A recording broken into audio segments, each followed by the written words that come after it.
Good morning student, एक बार फिर से आपका एसएसटी की क्लास में स्वागत है।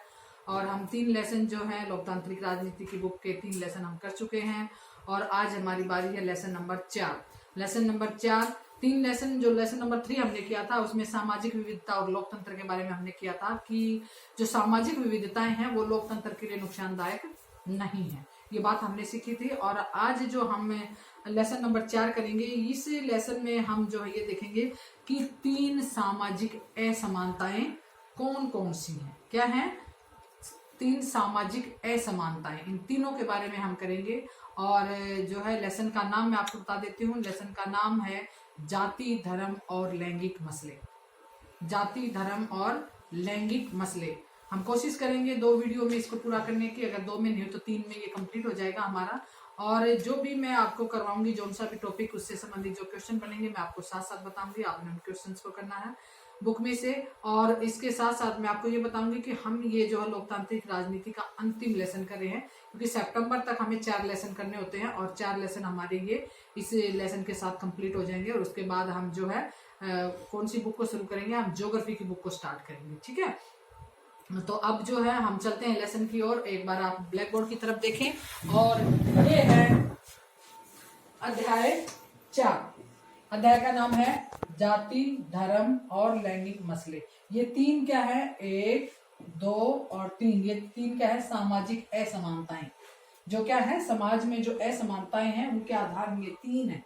लैंगिक मसले यानी कि जो लिंग के आधार पर है, धर्म जो धर्म के आधार पर है, जाति जो जाति के आधार पर असमानता है, ये तीनों है। तो सबसे पहले हम इसके बारे में करेंगे। ये जो है ये राजनीति में ज्यादा महत्वपूर्ण नहीं होता, राजनीति को ज्यादा प्रभावित नहीं करता। तो पहले हम इसके बारे में बात करेंगे, बाद में हम धर्म के बारे में देखेंगे और फिर जाति के बारे में कि कैसे धर्म और जाति राजनीति में, भारत में लोकतंत्र में जो है क्या करते हैं, अपनी भूमिका निभाते हैं। ये बाद में देखेंगे, पहले हम लैंगिक मसले देखेंगे। लैंगिक मसले ये है हमारा पहला टॉपिक। जैसे मैंने बताया 1, 2, 3 हमारे बनेंगे। तो आज कोशिश करूंगी इस वीडियो में ये 2 हो जाए, अगर नहीं हुए तो फिर हम दूसरे में करेंगे। दूसरा ये हमारा धर्म, ठीक है। लैंगिक मसले में सबसे पहले कि श्रम का लैंगिक विभाजन। लैंगिक विभाजन क्या है? कि श्रम के जो लिंग के आधार पर श्रम का विभाजन। लिंग यानी कि स्त्री को अलग काम, पुरुष को अलग काम। स्त्री का जिम्मेवारी घर के लिए अलग, बाहर के लिए अलग, सारा ये भी इसके बारे में बात करेंगे। फिर इस नारीवादी विचारधारा के बारे में बात करेंगे कि ये नारीवादी विचारधारा क्या है। उसके बाद तीसरे नंबर पे हम करेंगे कि आज हमारे समाज में औरतों के साथ कौन कौन से भेदभाव हो रहे हैं, आज भी जो विद्यमान है। उसके बाद हम करेंगे महिलाओं का राजनीतिक प्रतिनिधित्व, की राजनीति में महिलाओं का क्या प्रतिनिधित्व है। तो हम आज इस पहले अब हम देखते हैं जो पहला टॉपिक हमारा लैंगिक मसले और राजनीति। लैंगिक मसले के अंतर्गत सबसे पहले हम जो है देखेंगे कि हमारे समाज में क्या होता है। जो लड़कियां हैं, लड़के और लड़कियों का जो पालन पोषण है, उनके पालन पोषण के समय ही उनके मन में ये बिठा दिया जाता है कि लड़कियां जो हैं वो घर के क्या काम करेंगी और लड़के जो है वो घर के क्या काम करेंगे। उनके पालन पोषण के समय ही ये चीजें हमारे जो है समाज में जो उनको बता दिया जाता है, यानी कि काम का बंटवारा कर दिया जाता है ना। क्वेश्चन हमारा क्या बनता है? श्रम लैंगिक विभाजन क्या है?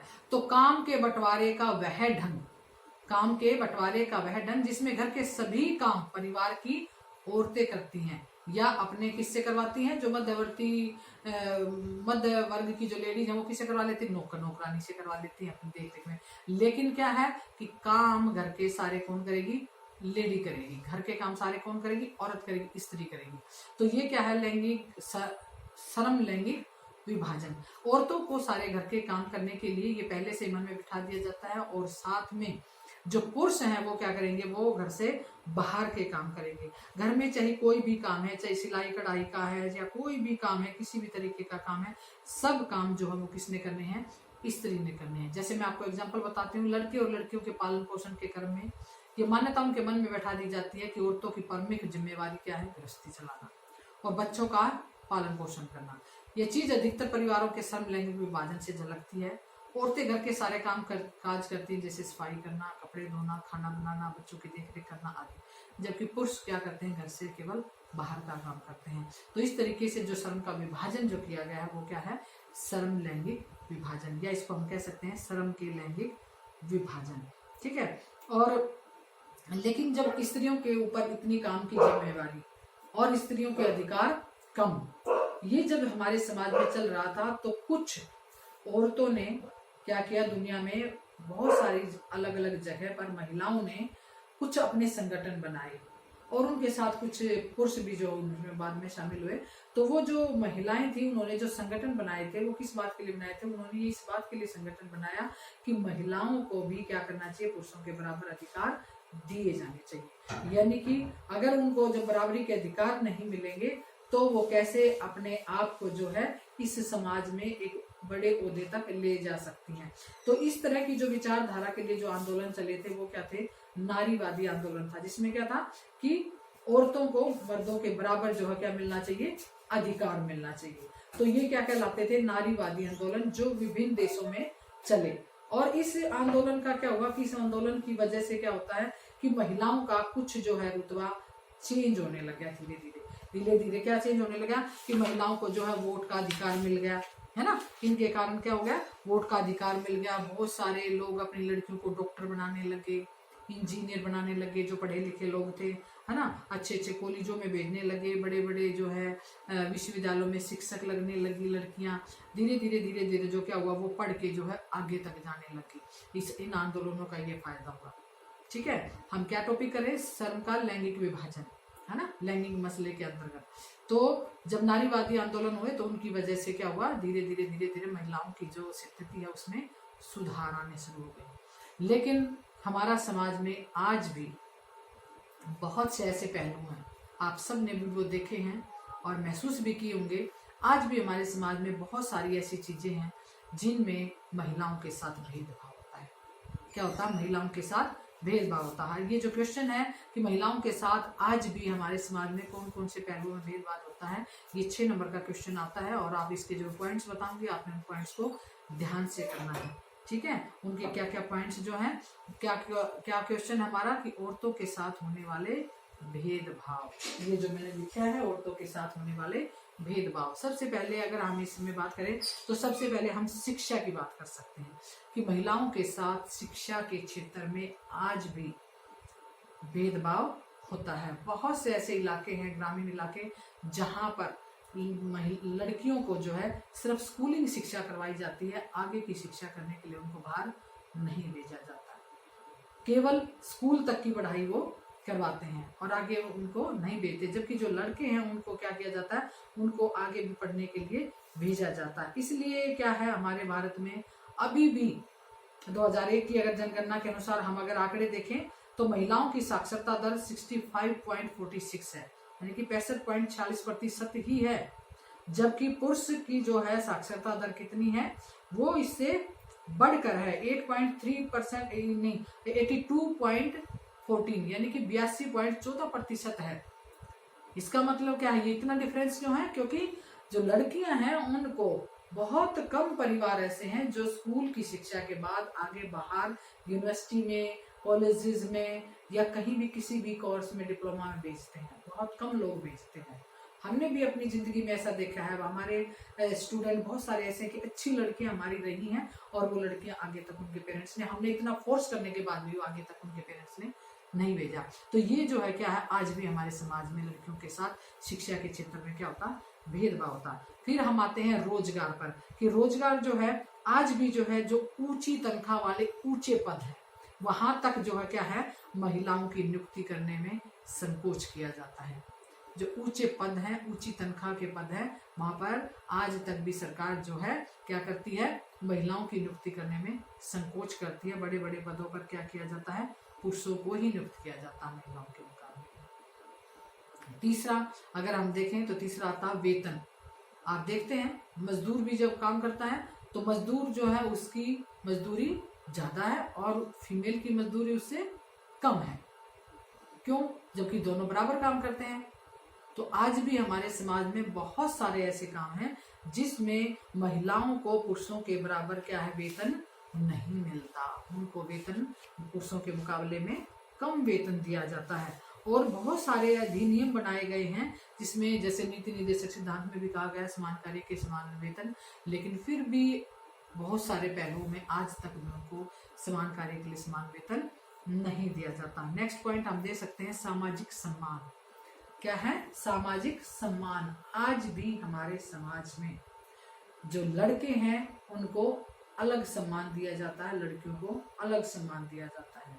लड़का पैदा होने पर खुशी मनाई जाती है, जबकि लड़की के पैदा होने पर खुशी नहीं मनाई जाती। और बहुत सारे लोग तो क्या होता है, बच्चे को पैदा करने से पहले ही उसकी जांच करवाते हैं, है ना। ये सब कितना गलत है। आज भी हमारे समाज में ये चीज है। बहुत सारे इसके लिए रोक पारिवारिक कानून बनाए गए हैं, रोक टोक की गई है, लेकिन फिर भी कुछ परसेंट हमारे समाज में ये बात है कि सामाजिक जो सम्मान है वो बेटियों को जो है कम दिया जाता है और बेटों को ज्यादा दिया जाता है। और ये जो है, ये जो बातचीत है, ये एक बहुत बड़ी घटिया जो है क्या है, मानसिकता है। इस मानसिकता से छुटकारा पाना जरूरी है। नेक्स्ट है सामाजिक शोषण। अगर हम देखें तो आज भी हमारे समाज में क्या है, लेडीज का, लड़कियों का शोषण होता है। कैसे शोषण होता है? उत्पीड़न होता है। वो बहुत सी हिंसा की खबरें आती हैं, आप देखते हैं, कहीं बलात्कार की, कहीं किच की, कहीं कुछ की। घरों में भी उनके साथ हिंसा होती है, घरेलू झगड़े होते हैं, मार पिटाई होती है, बाहर भी उनको खतरा है। तो ये सब क्या है? ये है सामाजिक शोषण। आज भी महिलाओं का सामाजिक शोषण हमारे समाज में विद्यमान है। नेक्स्ट है आर्थिक स्वतंत्रता। आर्थिक स्वतंत्रता का मतलब है कि आज भी भारतीय समाज में महिलाएं आर्थिक रूप से स्वतंत्र नहीं है। आज भी उन्हें अपने छोटे छोटे कार्यों के लिए पैसे अपने परिवार के मेल सदस्यों से मांगने पड़ते हैं। उनके पास बहुत सारी जगह आपको ऐसे मिलेंगे कि नौकरी करने के बावजूद भी महिलाओं के पास आर्थिक स्वतंत्रता नहीं है। उसके बाद हम आते हैं राजनीति। राजनीति क्षेत्र में भी क्या है, महिलाओं के साथ भेदभाव होता है। आज अगर हम देखें तो महिलाओं का जो है कितना, केवल और केवल बहुत कम परसेंट जो है राजनीति में महिलाएं हैं। बार बार जो है ये बार बार ये कानून जो है पास करने के लिए उठाया जाता है कि महिलाओं को जो है निश्चित प्रतिनिधित्व दिया जाए, एक निश्चित संख्या का प्रतिनिधित्व दिया जाए, उचित हिस्सा दिया जाए, है ना। लेकिन फिर भी ऐसा नहीं हो रहा है। लोकसभा में अगर हम 2009 के आंकड़े देखें तो केवल 10% महिलाओं को जो है लोकसभा में जगह मिली थी। राज्यसभा में तो केवल, राज्य विधानसभा में तो केवल 5% भी था। तो इसका मतलब क्या है, महिलाओं के साथ राजनीति में भी भेदभाव होता है। नेक्स्ट हमारा है महिलाओं का राजनीतिक प्रतिनिधित्व। अब हम बात करते हैं जो नारीवादी आंदोलनकारी थे, उनका क्या कहना था कि जब तक महिलाओं को उचित प्रतिनिधित्व नहीं दिया जाएगा, तब तक जो है सत्ता में उनका नियंत्रण नहीं दिया जाएगा या उचित प्रतिनिधित्व नहीं दिया जाएगा, तब तक औरतों का शोषण ऐसे ही होता रहेगा, तब तक उनकी समस्या का समाधान नहीं हो सकता। और इसी बात को ध्यान में रखते हुए भारत के संविधान में जो है, जो 73वां संवैधानिक संशोधन किया गया, उसमें क्या किया गया, जो पंचायती राज संस्थाएं हैं यानी कि स्थानीय स्तर की जो संस्थाएं हैं, उसमें ग्रामीण और शहरी दोनों में जो है क्या किया गया, 33% स्थान जो है किनको दिया गया है, महिलाओं को दिया गया है। यानी कि 1/3 स्थान किसके लिए, महिलाओं के लिए आरक्षित है। लेकिन मैं आपको एक बात बताऊं, ये केवल और केवल स्थानीय संस्थाओं में है, लोकसभा और विधानसभाओं में ऐसा नहीं है। बार बार जो है इस बात के लिए क्वेश्चन उठाया जाता है, बार बार जो है संसद में बिल पास करने के लिए कहा जाता है, लेकिन फिर भी ये जो बिल है आज तक पास नहीं हो पाया और ऐसे ही ये लटक रहा है। आज तक इसके ऊपर फाइनल डिसीजन नहीं हुआ कि लोकसभा और राज्य विधानसभाओं में भी एक उचित हिस्सा जो है कानूनी रूप से महिलाओं को दिया जाए। तो ये जो श्रम का लैंगिक विभाजन है, ये क्या है, ये आज हमने इसके बारे में बातचीत की, श्रम का लैंगिक विभाजन। ठीक है, इसके बाद हम जो है श्रम के लैंगिक विभाजन के बाद हम इसके क्वेश्चन देखते हैं क्या बनते हैं। सबसे पहला क्वेश्चन बनता है, श्रम के लैंगिक विभाजन से आप क्या समझते हैं। दूसरा क्वेश्चन आपका बनेगा, नारीवादी आंदोलन क्या थे। तीसरा क्वेश्चन आप बताएंगे कि महिलाओं का राजनीतिक प्रतिनिधित्व कितना है। ठीक है, चौथे क्वेश्चन में आप बताएंगे कि कौन से हमारे समाज में आज भी ऐसी स्थान है जहां पर महिलाओं के साथ भेदभाव होता है, आज भी जहां पर महिलाओं के साथ भेदभाव होता है। और लास्ट में आप बताएंगे कि क्या ये लैंगिक मसले लोकतंत्र को प्रभावित करते हैं।